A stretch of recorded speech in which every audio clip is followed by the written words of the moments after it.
Welcome to InstaLegal. Today we are going to talk about a very common issue which is being faced by everyone during this COVID times. The question which is relevant to be discussed here is, I gave money to my friend which he promised to return in a month. He is not returning. What to do? मैंने अपने friend को उसके ज़रूरत के समय कुछ पैसे उधार में दिए थे, लेकिन उसने मुझे प्रॉमिस किया था कि वो 1 महीने में मुझे रिटर्न कर देगा, बट वो मुझे रिटर्न नहीं कर रहा है और अभी बहुत समय बीत गया है। तो मैं क्या कर सकता हूँ? चलिए देखते हैं। Methods to recover. नाउ सबसे पहले आपको ये देखना है कि ये मेथड्स को एम्प्लॉय करने से पहले आपके पास क्या प्रूफ है कि आपने उनको इस तरह का कोई फ्रेंडली लोन दिया है या नहीं दिया है।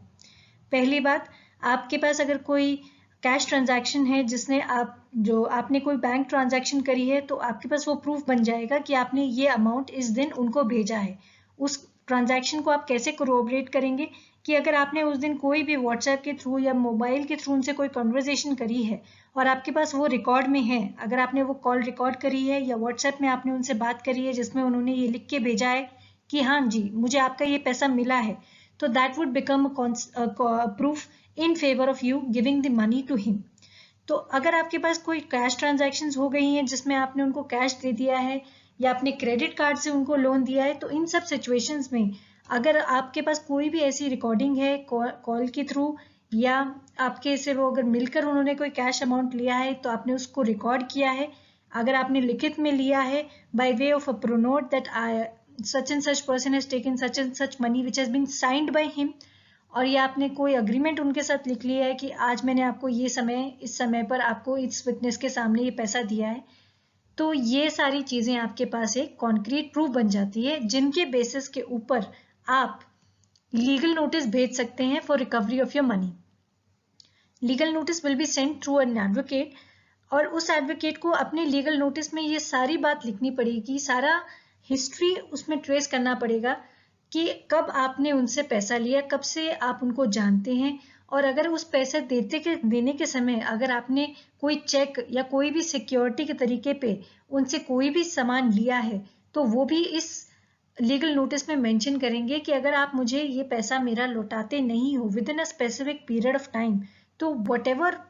provisions are provided to me under the law, I will go ahead and take those actions. So you have to be very clear in your legal notice what is the action that you want to initiate if he fails to take the refund the money to you.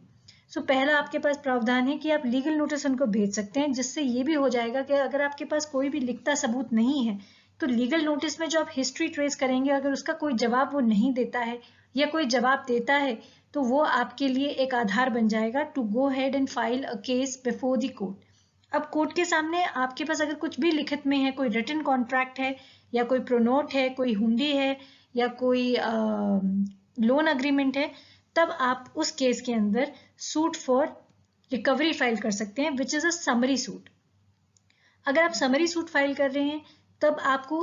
ये चीज देखनी है कि भी आपने जो amount दिया है वो आपके पास सब कुछ किसी लायबिलिटी से एस्टैब्लिश होता है, किसी तरीके से ये एस्टैब्लिश होता है कि उनके पास ये पैसा गया है। और अगर आपके पास ऐसा कुछ नहीं है तो समरी सूट ना फाइल करके आपको normal suit for recovery file करना है, जिसमें आपने जो लीगल नोटिस में आधार बनाए हैं उसी के आधार पे ये सूट फॉर रिकवरी उनकी कोर्ट में फाइल होगा।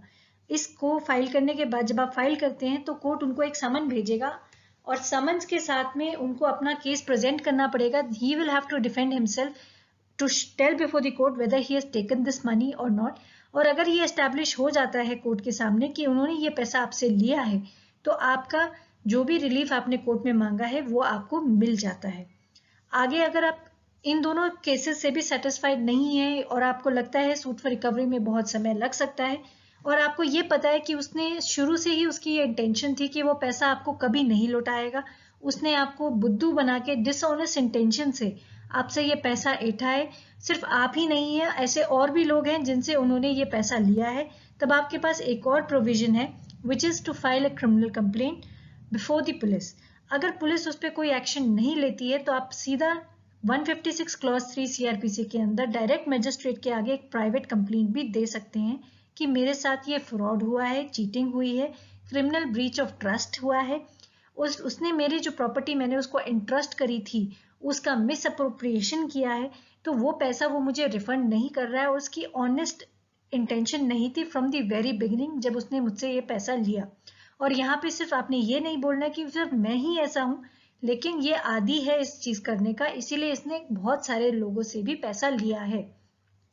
और अगर आपका अमाउंट जो इन्वॉल्व है वो हायर साइड पे है, तो आप खुद भी अकेले, अगर आपको ये श्योर है, आपके पास ये प्रूफ है कि डिसऑनेस्ट इंटेंशन उसका सिंस द वेरी बिगनिंग था, इसीलिए वो टाल मटोल करते जा रहा है और अब उसने मेरा फोन उठाना भी बंद कर दिया है, तो आप क्रिमिनल कंप्लेंट या प्राइवेट कंप्लेंट कर सकते हैं।